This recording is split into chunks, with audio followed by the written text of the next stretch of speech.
Ya ves tú cuán fácil es tergiversar la enseñanza.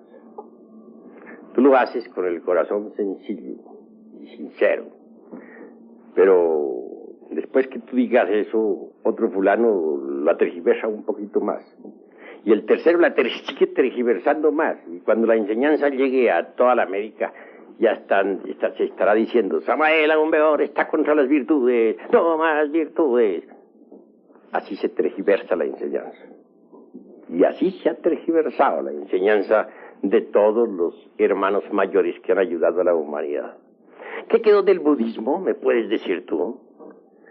Gautama Sakyamuni habló contra el abominable órgano kundartiguador. Toda su doctrina fue contra las malas consecuencias de ese abominable órgano. Hoy tenemos un evangelio budista deformado completamente. Ya nada, casi nada queda del budismo antiguo. Todo ha sido deformado. No estoy pronunciándome contra las virtudes.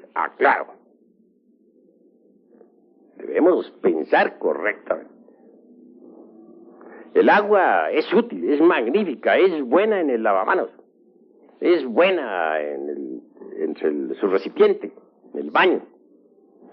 Pero ¿qué dirían ustedes del agua metida en la sala, inundando las recámaras? Ya cambiaría todo, ¿verdad? Sería mala. El fuego está bueno en la cocina. También está magnífico ahí en las veladoras. Pero si el fuego en este momento estuviera quemando esta casa y llegaran los bomberos, ¿qué diríamos? Sería una calamidad, ¿verdad? Así toda virtud es buena en su lugar, pero fuera de su lugar es mala. Un misionero, como ustedes, está bien que dé las enseñanzas, que las divulgue por todas partes. Pero ¿qué tal que ustedes, en vez de divulgar las enseñanzas, entre las distintas gentes, por ahí en las calles, o en los lumiciales, o en las casas de familia, se fueran a los prostíbulos a divulgarla? ¿Estaría correcto eso? Sería malo, ¿verdad? Entonces el misionero se convertiría ¿en qué? Un malvado, ¿verdad? Muy bien. Pero no quiere decir que el misionero sea un malvado. Todo depende del uso que haga de sus virtudes. El dinero en sí mismo no es bueno ni es malo. Todo depende del uso que se haga de él. Si se emplea para el bien, es bueno. Si se emplea para el mal, es malo. Lo mismo son las virtudes. Son preciosas, son gemas inefables. Es claro que cada defecto psicológico eliminado deja el puesto libre para la cristalización de una virtud. Pero las virtudes fuera de su lugar son malas. Con ellas se puede hacer mucho daño también. No solamente a los demás. Uno puede dañarse a sí mismo con sus propias virtudes si no las sabe manejar. Quiero que entiendan esto los hermanos con una claridad perfecta. ¿Qué dirían ustedes, por ejemplo, de la violencia? ¿Será buena la violencia o no? ¿Qué me responden? ¿Cuál sería la respuesta? Es mala. ¿Es buena y es mala? Está más lógico aquello, esa respuesta que da. La violencia se aplica con sentido de defensa es bueno para uno. Y si se aplica en una forma excesiva, entonces ya perjudica a nosotros mismos. En sustancia está correcto lo que tú estás diciendo, mas hay que detallarlo. Obviamente, la violencia conduce y no es aconsejable. Pero, tengamos esto. Un hombre tiene su esposa y tiene sus hijos. Vive en su casa. Tiene hijas también, ya grandes, señoritas. De pronto un grupo de bandidos resuelve asaltar la casa para violar a su esposa y violar a sus hijas y todo. Incendiar la casa y robar. Pero allí hay un hombre, el marido. Él siente cuando los bandidos penetran en la casa, es consciente de eso. Pero en vez de empuñar un arma para la defensa de su hogar, bendice a los bandidos, porque está en el camino, está en la senda. Que Dios os bendiga, hermanos de mi alma. No cometáis ese crimen tan horrible de violar a mi mujer mientras se la están violando, de violar a mis hijas mientras se las están violando, de robar mis dineros mientras están atrapándoles los últimos, de incendiar mi casa mientras ya le están metiendo fuego. No hagáis eso, hermanitos, porque tendréis mucho karma por pagar. Sin embargo, yo estoy dispuesto a bendecirlos a todos ustedes. Bueno, cometen, supongamos que salga vivo de esa contienda porque los bandidos se compadezcan de él. Bueno, ¿cómo quedaría ese hombre ante las autoridades y ante la divinidad? Las autoridades creo que lo juzgarían por cómplice del delito. Hay un delito, eso está ya visto en el Código Penal. Ese hombre merece la cárcel, ¿verdad? Por cobarde y porque se ha convertido en cómplice del delito. Es obvio que merece la cárcel. Se ha convertido en cómplice. Es un cobarde. Entonces, ¿cuál es el deber de ese hombre ahí? Está en la senda, es iniciado, quiere ser Mahatma y no sé qué más. ¿Cuál es su deber? Pues morir en el campo de batalla. Defender su familia como dé lugar. Morir peleando. Pero morir. Si le tocó morir, morir. Cumpliendo con su deber de hombre. Ese es su deber. ¿O qué diríamos, por ejemplo, de un militar? Y aquí tenemos a nuestro hermano, teniente coronel Moisés Rodríguez Tapias. ¿Qué diríamos, por ejemplo, qué diría nuestro hermano, que es militar? Que de pronto la patria está amenazada, vienen los gringos a invadirnos, a saquear, violar, incendiar, robar, y el ejército dice, no, ya no peleamos más, Dios bendiga a todos estos invasores, si queman, allá será su karma, que Dios los bendiga, nosotros no peleamos, se cruzan de brazos a dar bendiciones y a orar por los bandiditos que están atacando. ¿Qué se diría de un ejército así? ¿Cómo? Alta traición. Eso es obvio. Alta traición. Condenable no solamente por los jueces de la tierra, sino por la divinidad. ¿Cuál es entonces el deber del ejército en ese momento? Defender. Hay que usar las armas. De manera que las armas en sí mismas no son ni buenas ni malas, todo depende del uso que se haga de ellas. Si se emplean para el bien son buenas, pero si se emplean para el mal son malas. Todo depende. Así pues, esto de las virtudes es algo que hay que reflexionar muchísimo, porque con las virtudes también no solamente se puede dañar a otros, sino dañarse a sí mismo. A ver, va a preguntar algo el hermano. Yo no he entendido en el Ramayana por qué Krishna incita a Arjuna a que pelee contra el Valle. No he sabido interpretar eso. Que dice que no importa que los mate, no que al cabo la bueno, que viva Krishna y con sus ánimos que le da a Arjuna y que vive esa pelea contra los parientes, maravilloso. Yo mismo estoy de acuerdo, vamos a pelear contra todos los parientes, desenvainemos la espada y vamos contra todos. Pues, ¿sabes tú cuáles son esos parientes? Pues son todos los agregados psíquicos que en nuestro interior cargamos.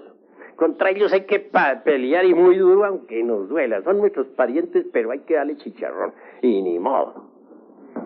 A ver, hable pues. ¿Qué interpretación se le puede dar? ¿Cómo? ¿Qué interpretación podemos dar a la enseñanza evangélica de que se dan en una mentira con la otra? Eso sí, yo les aseguro que si alguien viene y me suena, pero yo le pongo la otra para que me suene más duro. No hay problema. Pero si tengo un grupo de niños aquí juntos, o si estoy de guardián aquí del templo, estoy ocupando, por ejemplo, el puesto del hermano, y en ese momento llegan un grupo de bandidos a darle chicharrón a ustedes, yo ahí me la juego. Para eso está la espada, y si me salen adelante, bueno, yo muero en el campo de batalla. ¿Cuál es el deber de un guardián del templo? Dime a ver. Respuesta. Aún con la vida, las personas que están guardiadas. Correcto. Tú en este momento eres guardián del templo. Si en este momento alguien viene a atacarnos, vienen las multitudes, viene el vandalaje a atacar a estos hermanos, tú tienes que perder tu vida ahí si hay necesidad. Porque ese es el guardián del templo. De manera que entonces, una cosa es una cosa y otra cosa es otra cosa. Una cosa es que nosotros bendigamos a nuestros enemigos, que devolvamos bien por mal, que pongamos la mejilla derecha para que nos suenen más duro. Y otra cosa es cumplir con nuestro deber cuando llega la hora de cumplir, de defender, saber defender a los que están a nuestro cargo. ¿Entendido? ¿Hay otra pregunta? Sí, hermano.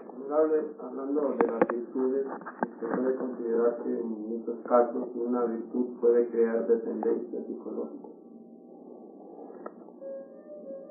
Pero la virtud, cuando no se sabe usar, puede crear dependencias psicológicas, puede convertirlo a uno en tirano, puede hacerle a uno dar un paso en falso, etc. Por ejemplo, ¿cuántos jueces que tuvieron la virtud del cumplimiento de su deber en épocas de la Revolución Francesa enviaron a los inocentes al cadalso? Hubo verdugos que su deber era decapitar a muchos en la guillotina y cumplieron con ese deber que ellos tenían, con la virtud del deber, y los decapitaron, hicieron caer en la cuchilla sobre sus pescuezos. ¿Es eso correcto? De manera que entonces, ¿qué? Hay que aprender a manejar las virtudes, no es que sean subestimables, son gemas preciosas, afloran en nosotros conforme los agregados psíquicos van siendo eliminados. Pero cada cosa en su lugar. Ya dijimos que el fuego está bueno en la cocina, pero no en la sala. Y que el agua está bien en el lavamanos, pero no está bien que invada las recámaras. Una cosa es buena, una virtud es buena en su lugar, mala fuera del lugar. Eso es todo. Hay que ser más equilibrados, más reflexivos, más maduros. Eso es obvio. Por ejemplo, la antipatía mecánica. Es absurda. Pero de nada sirve que luchemos contra la antipatía mecánica. De nada sirve, por ejemplo, que digamos, esta persona me cae gorda. Pero como estoy en la gnosis, voy a ver cómo me amo amigo de esa persona y forzarse y sonreírle artificiosamente, y resulta que esa sonrisa resulta más que sonrisa, una mueca trágica. No, lo que hay es que hacerle la disección a esa antipatía mecánica, a ver por qué nos cae gorda esa persona. Esto requiere mucha autorreflexión, mucha autoobservación psicológica, mucha meditación, y al fin venimos a descubrir la causa. Una vez que hayamos descubierto esa causa, la desintegramos con ayuda de la Divina Madre Kundalini, con ayuda del fuego sagrado. Entonces aflora en nosotros la virtud de la simpatía hacia esa persona. Una virtud, simpatía hacia esa persona que antes nos caía gorda. Hay que hacerse pues conscientes de todo, vivir una vida consciente, una vida más madura, menos mecánica. A ver, hermano. Maestro, la virtud se puede aprender. ¿Aprender?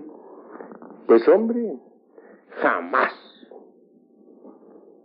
Esas son gemas preciosas o flores del alma que nacen en nosotros cuando hemos eliminado tales o cuales defectos psicológicos. Tengamos, por ejemplo, que eliminamos nosotros la ira, surge en nosotros la dulzura. Que eliminamos la lujuria, en su reemplazo sí surge la virtud de la castidad. Que eliminamos el odio, en su reemplazo surge la virtud del amor. Y conforme vayamos eliminando estos defectos psicológicos, las virtudes van surgiendo en su lugar. Por eso decimos que necesitamos cristalizar alma en nosotros. Y el alma es puro fuego universal. Es fuego. Ese fuego divino, ese fuego inefable debe ir cristalizando poco a poco en nosotros. Pero no podríamos hacer cristalizar el alma en nosotros si no eliminamos los defectos de tipo psicológico. A medida que vayamos eliminando cada agregado psíquico, en su reemplazo irá cristalizando ya una virtud, ya un poder, ¿no? Ya una ley, etcétera. Eso se llama cristalizar alma. Y al fin, cuando todos los agregados psíquicos estén eliminados, solo quedará en nosotros el alma. Hasta el mismo cuerpo se volverá alma. ¿Qué es el cuerpo de un mutante? Es un cuerpo ya convertido en alma. Pero para cristalizar el alma en nosotros, es puro fuego vivo. Se necesita forzosamente eliminar los agregados psíquicos. Y esto solamente es posible pasando por grandes crisis emocionales. Porque esto no es cuestión meramente intelectual, no, hay que pasar, para eliminar un agregado psíquico, tiene uno que pasar por terribles arrepentimientos, llorar, desesperarse, darse contra el suelo y hasta azotarse si hay necesidad. Hay que sufrir muchísimo, arrepentirse, pasar por terribles, repito, amarguras. Si uno no pasa por esas crisis emocionales, pues no desintegra lo que debe desintegrar y no cristaliza las virtudes. Y no cristaliza el alma. Pero cuando uno logra cristalizar el alma y se convierte todo en alma, entonces resplandece gloriosamente. Es una llama más de la gran hoguera, ardiendo entre la aura magnífica del universo. Así nos enseña la doctrina del fuego. Y así debemos nosotros comprenderlo. ¿Alguna otra pregunta? Eros es el fuego, y la Madre Divina es fuego también en nosotros. ¿Cómo se hace para que Eros resista, para llegar a lo máximo de fuego en nosotros, que no se nos escape como agua? ¿Qué? Que no se nos escape. Es que Eros es fuego, el fuego sexual, que emana de la mónada. La mónada a su vez la recibe del logos. Ese fuego erótico surge concretamente desde la Valquiria, desde Buddhi, en la manifestación. No se escapa cuando no se derrama el vaso hermético, cuando el vaso que contiene el aceite permanece incólume. Pero si se derrama el vaso de Hermes, ese fuego erótico se escapa, se pierde, y entonces ¿con qué vamos a trabajar? Nosotros necesitamos del poder de la mónada, si es que queremos lograr eliminar los agregados psíquicos. Así se debe entender, así se debe comprender. ¿Hay algo más que preguntar? ¿Hasta dónde ese fuego se debería quitar? ¿Se debe qué? ¿O hasta dónde se debe trabajar con ese fuego? ¿Debe ser de forma también clínica? ¿O se puede llegar a calentarse el fuego? El fuego se manifiesta o se debe usar, para ser más claro, durante todo el trabajo esotérico de forma perfecta, rítmica, porque hay tiempos de plus y hay tiempos de minus, hay tiempos de mahambantaras particulares y tiempos de mahapralayas particulares, tiempos de actividad y tiempos de reposo. A cada época de actividad debe sucederse una pausa magnética creadora. De todo existe el biorritmo. A ver, hermano. Volviendo a lo de las crisis emocionales que usted mencionaba, sería congruente que una persona que esté interesada realmente en realizar la gran obra viviera a su ser, lo hiciese pasar por esas crisis emocionales. El ser es el ser y tiene muchas partes. ¿A cuál parte del ser te estás refiriendo? Por lo menos al entrenador psicológico, a la luz particular. Cada parte del ser merece ser reflexionada, porque sabemos muy bien que de la llama única emanan las 7 llamas. Y las 7 se multiplican por 7. Y esas 7, y a su vez sigue así por otras 7, etcétera, etcétera, etcétera. De manera que, obviamente, uno solo hace una parte. Las otras partes del ser tienen que trabajar también. Eso es obvio. Cada llama está obligada a trabajar. Pero, obviamente, es la madre divina Kundalini, la esposa de Shiva, la obligada realmente a realizar el máximo del trabajo. Y en cuanto a las crisis emocionales, es cuestión del centro emocional superior. Es cuestión de comprensión. Cuando uno comprende lo absurdo que ha sido, cuando uno se da cuenta de que uno no es más que una piltrafa humana que no vale nada, entonces surge el arrepentimiento por todos los delitos cometidos. Y de ello deviene la crisis emocional natural, no fingida, sino sentida de verdad. Eso es todo. Cuando se dice que el agua es el habitáculo del fuego, se está diciendo que el fuego proviene del agua, o es el fuego el primer elemento que le da vida a los demás elementos. El agua puedes tú analizarla. Encuentras la fórmula HO2. Pero esa H2 sin FOHAT quedaría incompleta. Hay que añadirle a la fórmula el FOHAT. De manera que entonces no podría existir el agua sin el elemento fuego, que es lo primordial, es lo fundamental. Cuando el fuego condensa, primero lo hace en aire, después en agua y por último en tierra. Tú puedes conocer los elementos químicos del agua, la HO2. Puedes conocer los elementos químicos de la tierra y saber lo importante que es el carbono. Puedes conocer los elementos químicos del aire y saber lo que es el nitrógeno y el oxígeno. Pero ¿cuáles son los elementos químicos del fuego? ¿Quién ha analizado esas sustancias? ¿Cuál es su fórmula? Hasta ahora es desconocida. ¿Por qué? Porque es la expresión viva de la seidad, es la reflexión del logos en el universo. De manera que del fuego sale todo. Y si no trabajamos con el fuego, desintegrando nuestros defectos psicológicos, marcharemos por el camino del error. Lucifer, el caos de luz, ¿qué relación tiene Lucifer en la madre de nosotros y en el trabajo en la planta? Pues Lucifer es el fuego, es el FOHAT, es el azufre de los alquimistas medievales. Obviamente es la reflexión del Christus cósmico o del Vishnu en nosotros y dentro de nosotros.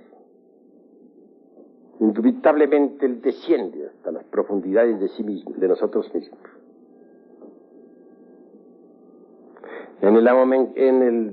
En cuestiones de esoterismo crístico decimos que es el diablo cuando todavía nosotros no hemos eliminado los agregados, porque en él se refleja entonces todos nuestros defectos.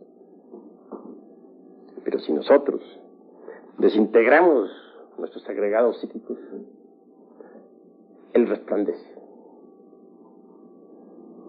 Y se integrará con nosotros para transformarnos transformarnos y convertirnos en mutantes. ¿Qué es un mutante? Es un hombre integrado con Lucifer. Eso es un mutante. Lucifer nos da todos los poderes, nos da el elixir de larga vida, nos da el poder sobre los elementos del fuego, de los aires, de las aguas y de la tierra. Pero para que Lucifer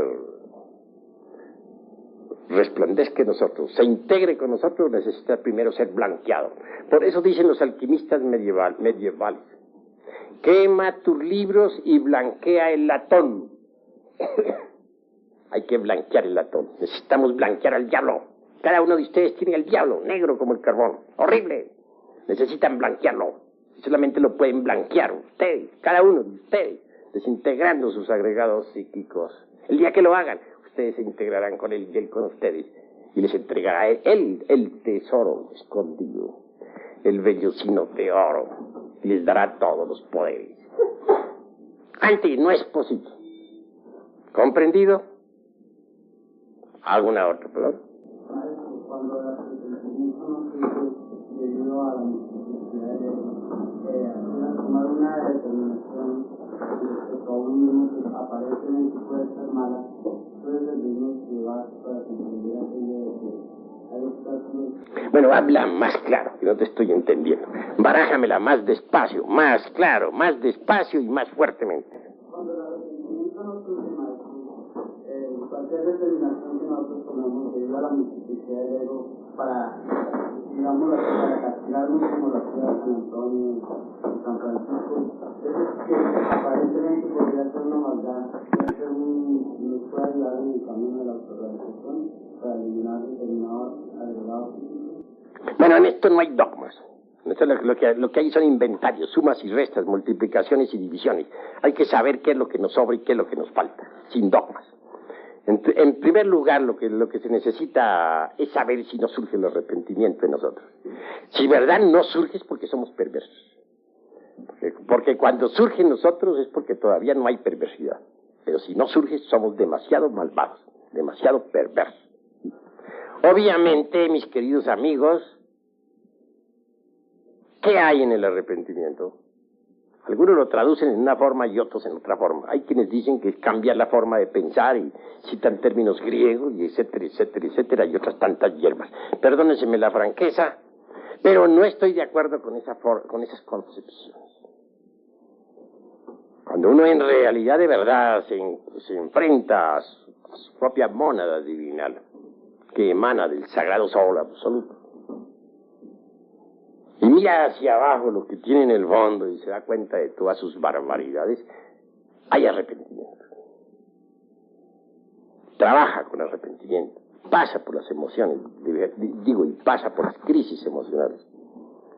Pero cuando uno se ha alejado tanto del sagrado sol absoluto que ya las emanaciones, las ondulaciones cósmicas del sagrado sol absoluto no le llegan, porque está demasiado desviado, alejado, caído en la magia negra, es un caso perdido. En ese caso es un malvado. Y ese malvado tendrá que castigarse mucho a sí mismo. Necesitará pasar por horribles penitencias. Obviamente. Necesitará ser muy sincero consigo mismo. Demasiado sincero. A fin de que pueda en verdad desintegrar los agregados psíquicos inhumanos que en su interior carga. Pero antes de todo, si no le ha llegado el arrepentimiento es porque es un malvado, perverso. Ha llegado a la perversidad, porque una cosa es la maldad y otra la perversidad. El perverso ya no tiene remordimiento ni arrepentimiento. Es un caso perdido.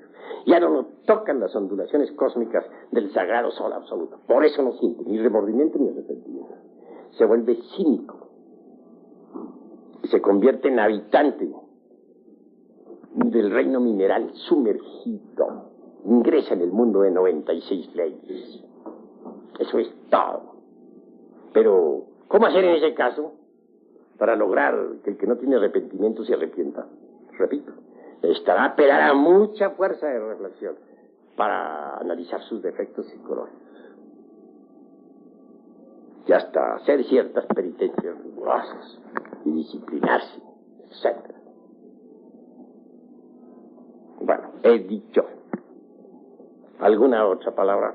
¿Alguna otra pregunta? Desde la pregunta de Lucifer, quería saber, o he tenido esta inquietud. Si me cuenta que, según nos dice, en promedio tenemos un 3% de conciencia libre, en promedio. Eso podría decir que hay una parte de nuestro Lucifer que no está en ello. Entonces, si vemos, pongamos como al Fausto, ¿y cómo llama a su ser? No hay una fórmula exacta para uno trabajar con esto, o para uno invocarlo sin que bueno, eso que detrás de esa pregunta hay un resorte de curiosidad. En el fondo. En el fondo hay un resorte de curiosidad. ¿Te gustaría trabajar con él sencillamente? Porque se ha oído hablar tanto sobre él. Habla Goethe, habla el doctor Faust, el cantador y mago, se citen tantos textos que bien vale la pena intentar alguna amistad con él. Pero pregunto a los aquí presentes, ¿hay alguno que ya esté tan preparado como para trabajar con el señor Lucifer? Seamos sinceros, ¿cuál de ustedes está preparado? Ninguno, ¿verdad? Primero démonos el lujo de morir y luego vendrá lo demás. Padua bien sabemos que es un gurú que vive en el mundo de la mente cósmica y que ayuda a la humanidad. Es un verdadero esoterista, en el sentido más completo de la palabra. Claro que no lo han comprendido las gentes. Eso es claro, y le atribuyen multitud de tonterías, de las cuales él se ríe. Eso es obvio. Que en realidad, de verdad, él es un gurú. Una llama ardiente. Bueno, mis queridos hermanos, hasta aquí nuestra plática y cátedra de esta noche. Vamos ahora a seguir con la segunda parte. Vamos a bautizar una niña o niño.